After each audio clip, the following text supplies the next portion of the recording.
I do try and feed him near to the chicken when the chicken's feeding, hoping that she's eventually going to teach him how to eat. I'm sure she will. In the meantime, I'm going to have to feed him by hand. This pigeon has been thrown out of its nest. I think there's been an attack by a bird of prey. It happened in my neighbour's garden while they were out. Loads of feathers. The dog found him on the ground and the nest's been destroyed. So there's no chance of putting him back, unfortunately. He's very, very quiet. It's not normal for other wood pigeons that I've rescued. Normally make a lot of noise where they want to be fed, but he's really been traumatised. But he's eating really well, so that's a good start. So let's feed him. There's water in this, and we've left the oats. Oh, that's the other thing that's in the base is oats, organic oats. So we've left that to plump up, and it's a very gooey mix, which is the sort of mix that the pigeon would give the baby as well. So let's see if we can get him to eat. Come in, there's a good boy. Just give him little bits at a time. See, he's really good. He's the best feeding wood pigeon I've ever had, but that's just because he's so traumatised that he's quiet, which is a bit sad really. Since I put him with the mother hen though, he's got much better.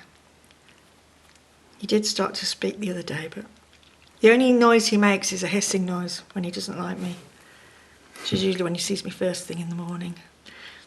Can't remember who I am.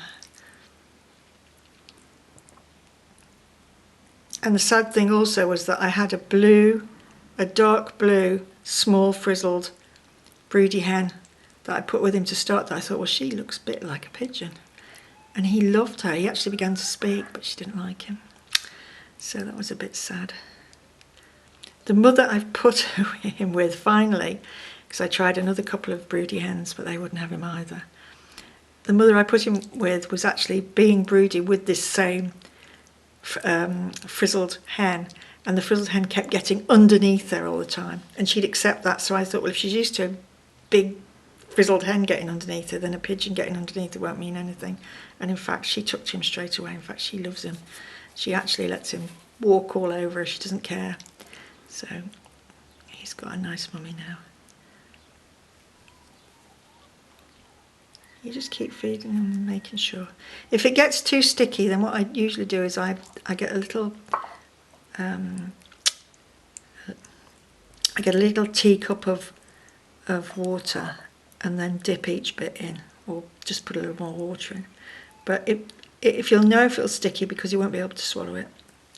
If he keeps swallowing it, then it's fine. I mean, this is a bit messy, but I think it's the best way to do it because you've got the warmth of your hand and he's just eating as much as he wants. And he's a good boy. As I say, keep varying the diet each day, a little bit of different things, like we'll have peas this afternoon, and you just need to get him so that he's just nicely rounded here in his crop. So the other thing you've got to make sure he's actually swallowing it going down, because the mother pigeon would be right in that beak feeding him.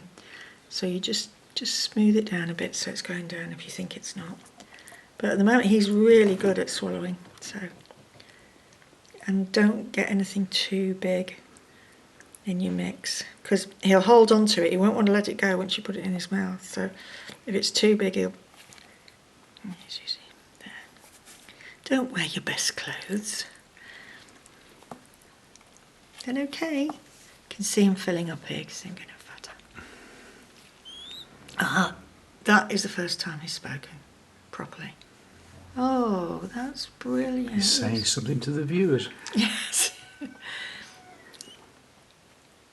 I mean, really, he should be flapping and begging for this food at the beginning, and he's not doing that. But as I say, he's got some slight wounds on him, very, very slight. They may, I don't think they come from, I'm not sure what they come from. He could have been attacked on the ground by the purvier, the sparrowhawk, or he could have been picked up by the sparrowhawk, or he could have sustained that when he fell to the ground. So he has a few wounds, but I've left the wounds alone because he was just so traumatised, and they're not bad wounds at all. So it's always better not to treat a bird unless you really think. Always treat the emotional problems first, and if you think any sort of intervention is going to upset him, don't do it. Unless that wound threatens him in any way. He seems to be fine.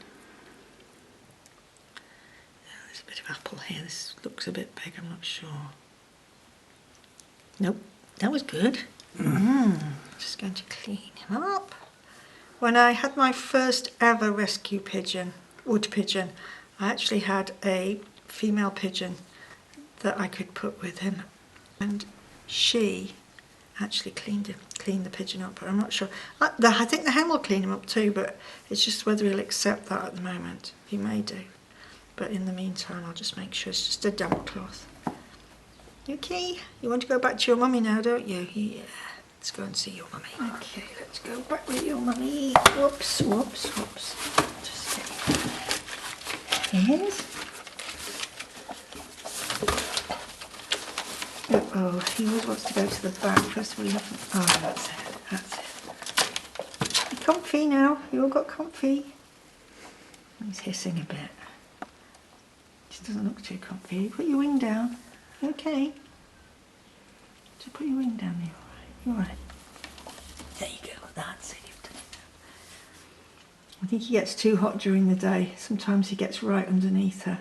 She puts him under her wing as well, but I think it's quite warm even in this kitchen, so he's probably gonna. He's not very trusting, does he? At the moment.